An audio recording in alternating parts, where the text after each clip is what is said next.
Okay, so we're going to go back to what we're talking about. I apologize for that, but I want to have that in case Rachel has to step out or somebody else hops in. So real quick, you've increased your product knowledge. You've learned that your belief in what you're doing really does make a big difference on the actions that you take. You've learned how to make connections outside of a show. You've learned that when you're passionate about what you do, it's easy to talk about it. You spent a lot of time talking about that with families and keeping families together. That was probably my favorite time that we had together because you guys really made a big impact on me.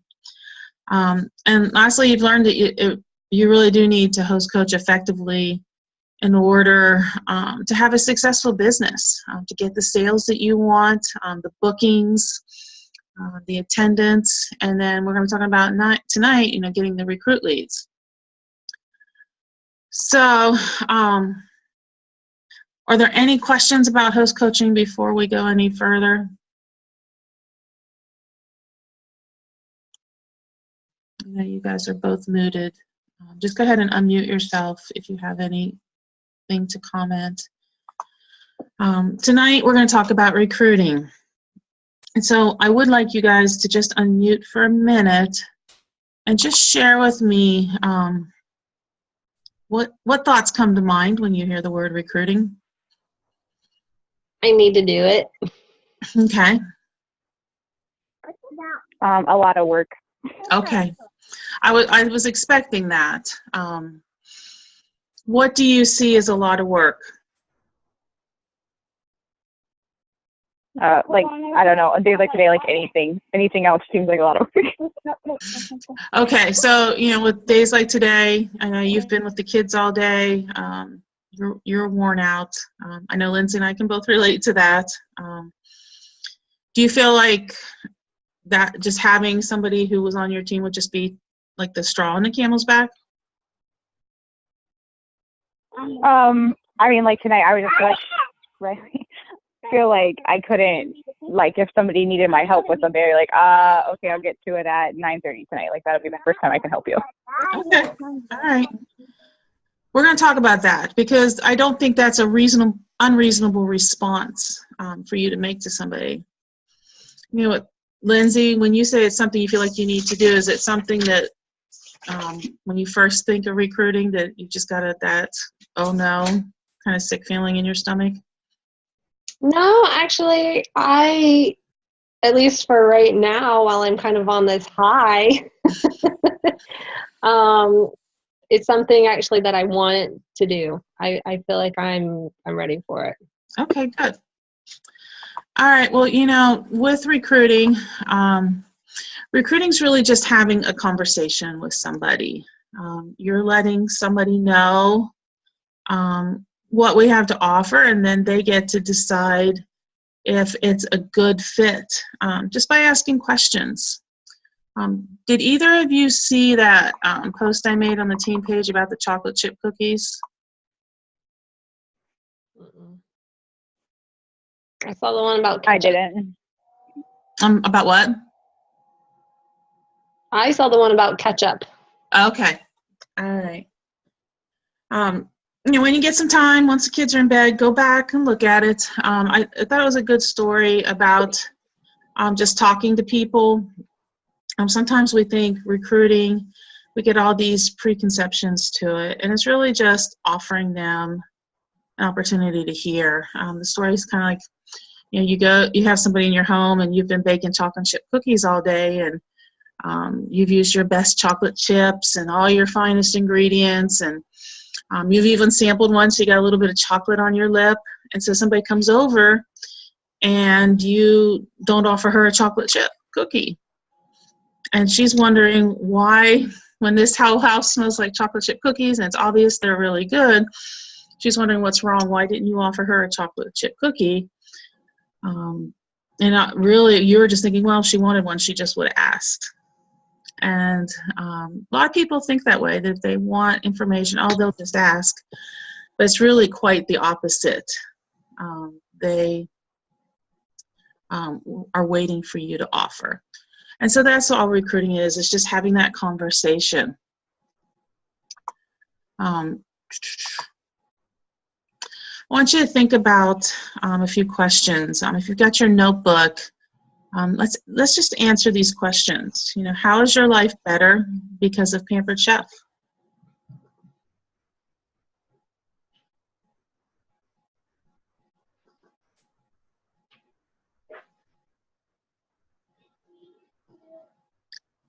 And what have you been able to do more of?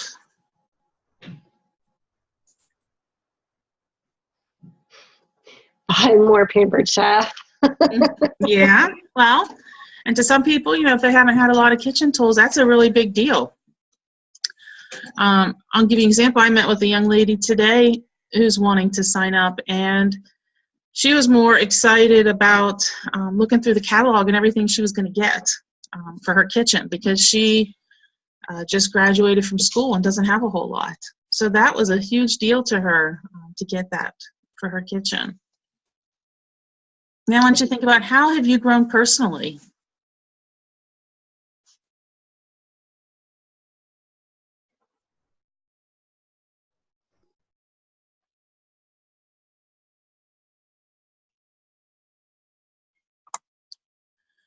So really, with everything that we have to offer, with all the stoneware and the rock crocks and the cookware, the best opportunity we have is the business opportunity. That's the best gift that we can offer somebody, because it can really make a difference in somebody's life. So I want you to think about this. How would you feel if somebody was able to send their children to college because you offered them an opportunity to be a consultant? Or how would you feel if somebody was able to keep their house because you offered them that opportunity? That'd be pretty awesome. It would be. Imagine if somebody was able to go debt-free because of you. Then I think this one, this is pretty neat here. How would you feel if somebody was able to step out of their comfort zone and just become more confident with themselves as a person? That's huge. So really, it all comes down to just asking. So I'm going to take a minute. We're going to look at this list. This is going to go right along with this event we're doing with the Make a Difference in March.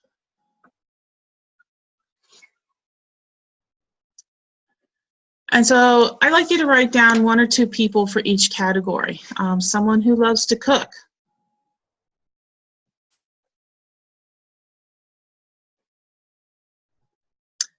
Someone that already loves Pampered Chef.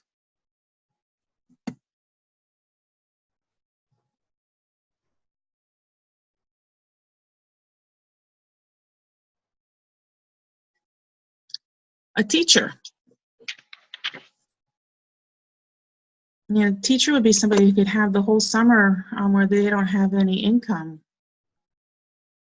Who could use some extra summer income.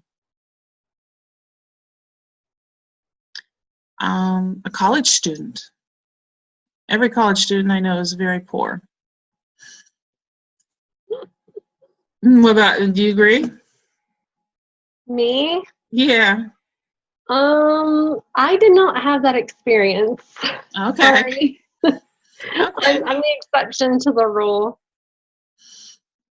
I know, like Josh, who joined our team a couple of months ago, he's getting ready to go to college, and he's doing this to make money so he can go to college and have some business experience. Yeah. Do you know somebody who's working more than one job?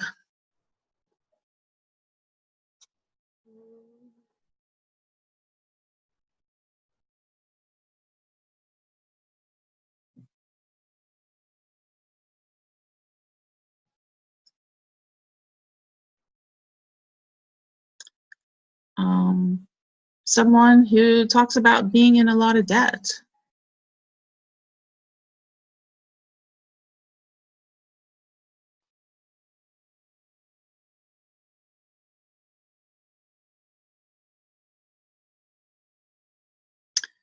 somebody who lost their job or their husband lost their job. That's how I got started.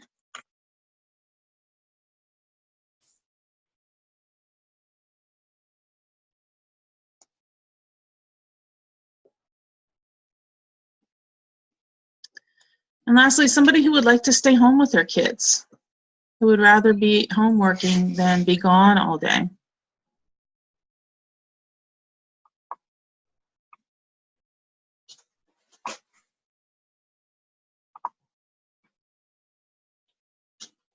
So let's talk about this. What qualities do you think would make a great consultant?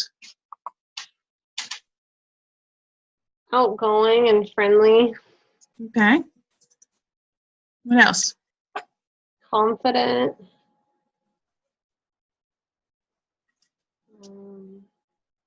Trying to think about this one. Okay. Preferably someone who's like organized, responsible. I want to make sure that she can keep that schedule, Okay. not cancel on her posts. Right.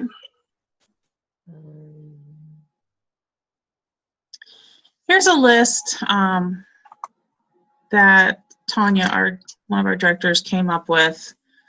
And you've got a lot of them already. Outgoing, organized, focused, hard worker. Even just somebody who loves to cook.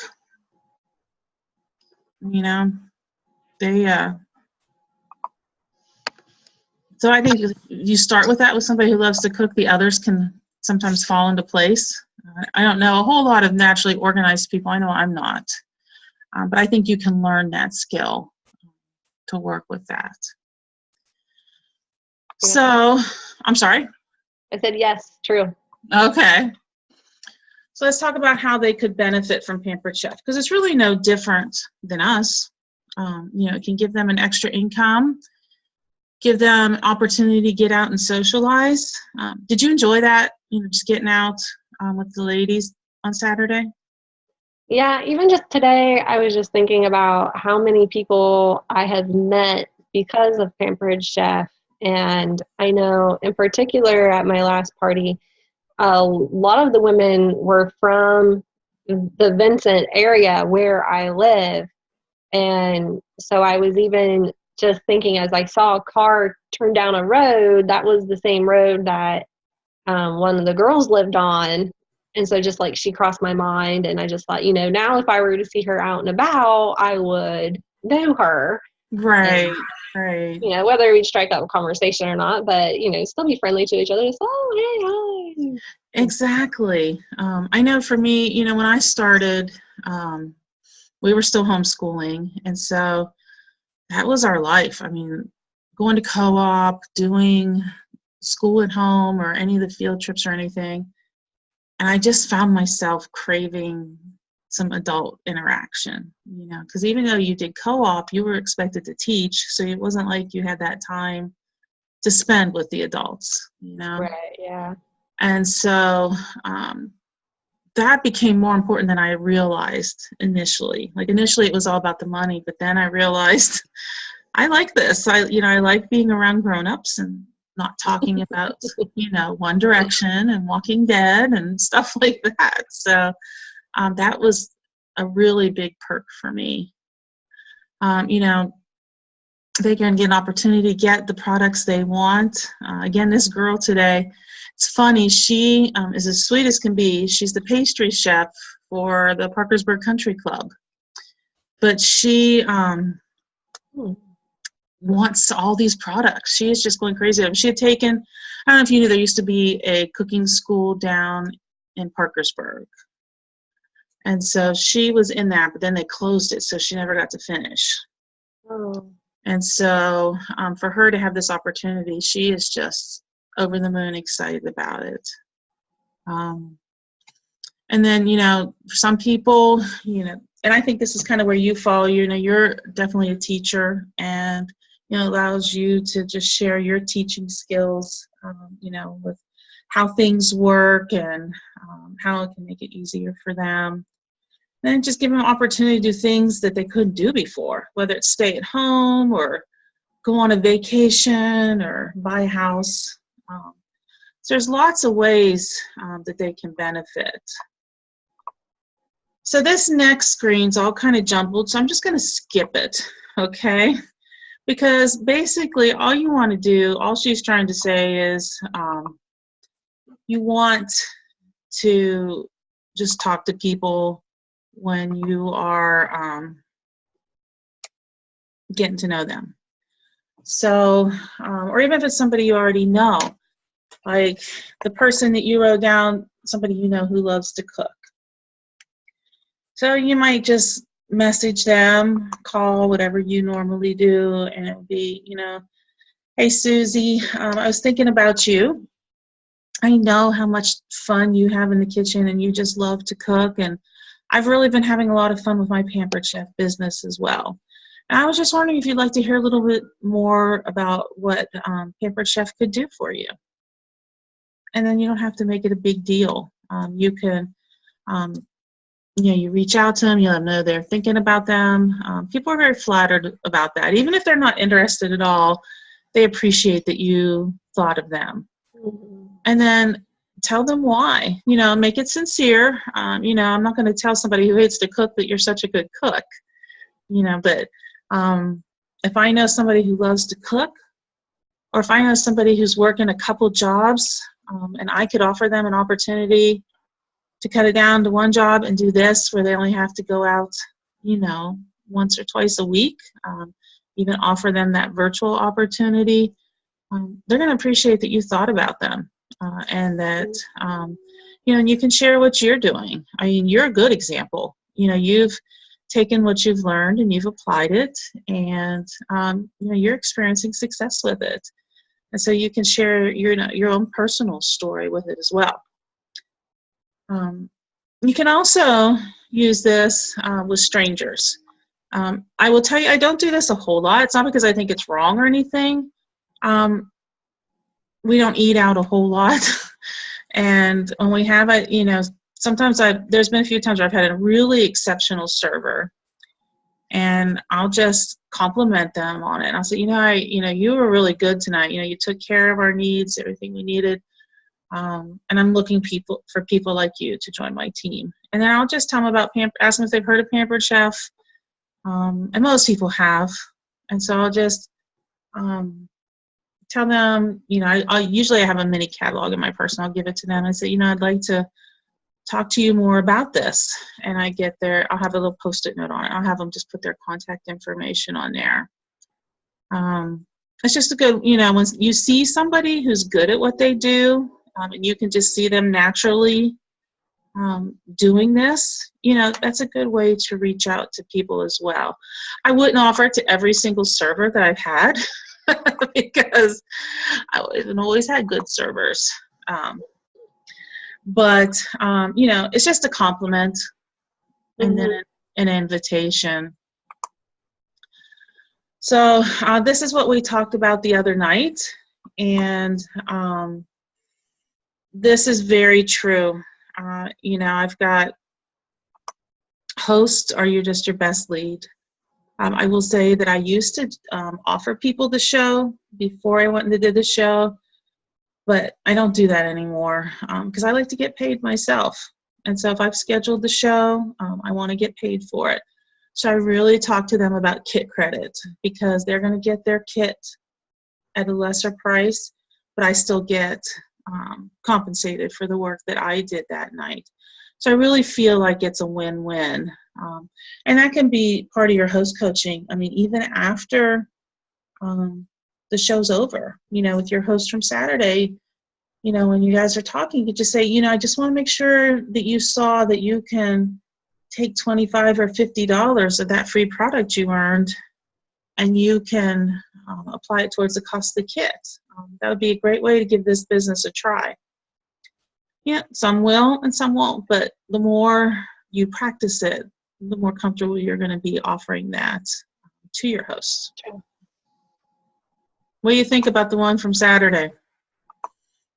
For her, the host or consultant? Yeah. No thanks. I knew you were going to say that. That's why I asked. No, a couple of reasons. One, she works at public, well, she works for Public Debt. She gets to work from home most of the time. And then she is also already a direct sales consultant for another company. And then just what I saw from her after the party when the guests had left and it was just her and her two friends. And I don't know if both of her friends also worked for the same company, if they were both also consultants, but I know that at least the one was. And I think she was probably even Emily's recruiter. And because they were talking about the business and they were talking about this other girl who's a consultant and how they don't like her because of blah blah blah blah blah. And Emily's recruiter was saying, Emily, like, you're over there doing your own thing, but that's okay because you're at least getting it done. And and Emily's like dropping the F-bomb, and she's like, that's right, I get to, Yeah. I don't do that. I just do whatever I want. And I'm just Yeah, I get that. And I think that's why we weren't friends in high school. Yeah, but that opportunity made you stronger. So it was worth it. Yeah. So I just mean, like, I wouldn't want to have her on my team. I understand that. It's kind of even difficult enough to work with as a Well, fortunately, not everybody's like that. So, that's good. the last part of recruiting is you definitely want to share at your cooking shows or your virtual shows. The beginning of the show, you just want to have a strong opening where you thank your host for hosting, and you get to know your guests. This is where you're getting those relationships built. And you want to share a little bit about yourself. Now, you don't want to tell your whole life story, but you want to share your story. And there are 5 questions, and I'll post those on our little group page so that everybody can look at them and see if their story kind of fits in there. But it's just a way for them to get to know you and see you as, the person and not just the salesperson, so that they can connect to you as well. And then at the end of your show, you want to have a strong closing. And with that, you can do all kinds of closings, where you can share like the ticket activity. I think stealing hearts is really good to start with. And so, you can start off saying, this is somebody else's story, but, I would say, I know you guys didn't come here tonight looking for a job. I didn't when I started either. I've been going to cooking shows for 20 years. But where mine goes a little different from this is where I say, but my family's been really blessed by this business, and I like to pay it forward. So I don't know if someone here came here thinking, I've got 4 more bills to pay and I don't have any paycheck left. Or maybe you need a fun job. You're working with a boss that's very difficult all week and you need something fun to do. And so I share that, kind of open that up to do the ticket activity. Have you done any type of ticket activity? Mm-hmm. Okay. Which one do you do? The one that you showed me. Okay. All right, good. Well, not everybody does that. That's what I wanted to ask. So good for you. Did you do it Saturday? Yeah. How did they respond to it? Yeah, they ask questions. It seems like there's always one person who will ask more than the others. Yeah. But that's okay. It at least allows me the opportunity to talk. So. Did she seem like she was asking questions just to get tickets, or was she interested? Probably more so just to get tickets. She would be someone who I probably wouldn't mind offering the business to her. I think she's probably either retired or close to the retired age. So I don't know, just kind of someone who might have a little bit more free time on her hands these days. Sure. We actually have quite a few retirees on our team. Kathy, I know you've met her. She actually started because she didn't realize how expensive retirement was. So she likes to do a lot of quilting. So she'll do her couple shows a month so that she can keep up with her quilting supplies. And, you know, it's just a good opportunity. She said she'll have, and she does shows in her own home, so her friends all come over. So, yeah, that lady, maybe somebody you want to consider reaching out to. Just tell her, you know, you were thinking of her because she'd asked so many questions. And would she like some more information about the business? Because I would say that generation especially, they're not going to initiate it. So I'm sure she would appreciate a call.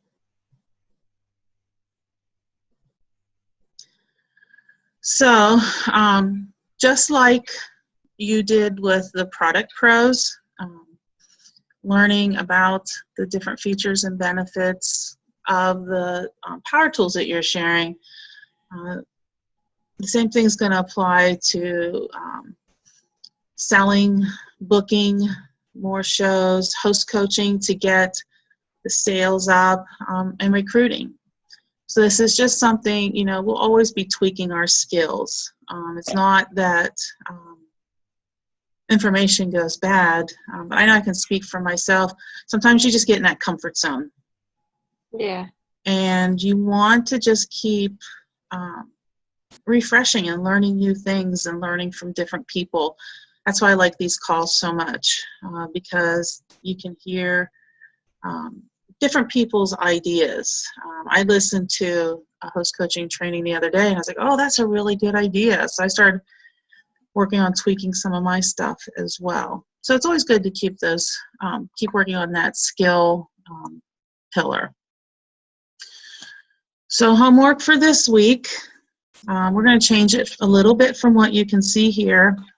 What I'd like you to do is comment in our event that make a difference in March. And you know, the people that you wrote down tonight, see how they fit into the different days and reach out to those people. Reaching out is the first step. You know, if they don't respond, it's okay. You offered, and then you go on to the next person, just like with the waitress and the ketchup. Okay? And then I will post the slide for telling your story, and just see if there's anything on there. Since you've been in the business for a little while, your story's changed a little bit. See if there's anything that you want to tweak on there. And then I will post a recording link to listen to. Okay. So, any questions about anything? No. Okay. No? Good. This was a pretty easy one tonight. Oh, one question, and it is pretty relative to recruiting that I got asked. Someone asked me, you know, if I recruit someone, do I then make commission off of what she sells? You do. And I'm always careful how I answer that, because sometimes people are trying to figure out if you're a pyramid scheme. Okay? This is not a pyramid scheme.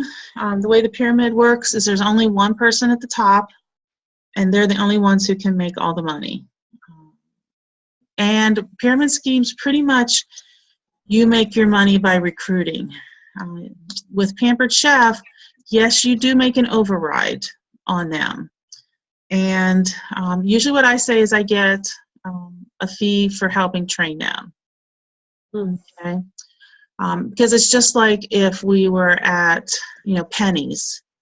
If I was the manager at Penny's, I would make a little more money than somebody who's coming in as a salesperson, because I have to train them to do their job. Exact same thing. And so, but the thing is, with Pampered Chef, if you recruit 10 people and you don't do any shows, you're not getting paid anything.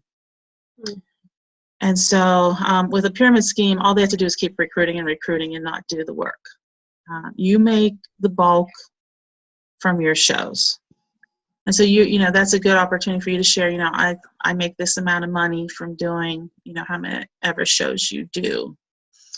And they can see that, yes, you do get that override, but you have expectations from that override as well. Yeah. Does that make sense? Yeah, and the top commission is 25%, right? The range goes from 20 to 25. Right, but it can go higher when you hit your career sales. So when you hit that 15,000, you get a 2% raise. So you could actually, it would be 27%. But then as you add team members, it goes up as well. So like when you add your first team member, you're going to get your first promotion and you'll be a senior consultant.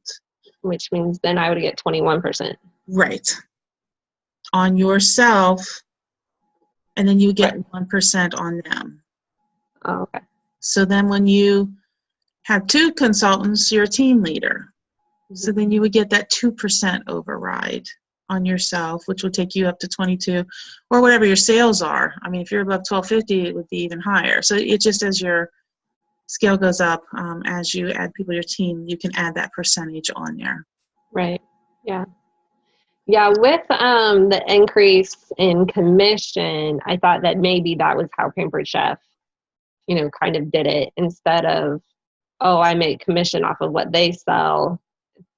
I thought that maybe instead it was just a raise. Yeah, and that's what it is. It's a raise. Yeah. So you had somebody from the virtual end. Did she ever respond to you when you were suggested that you guys talk? The girl who said hobby. Right.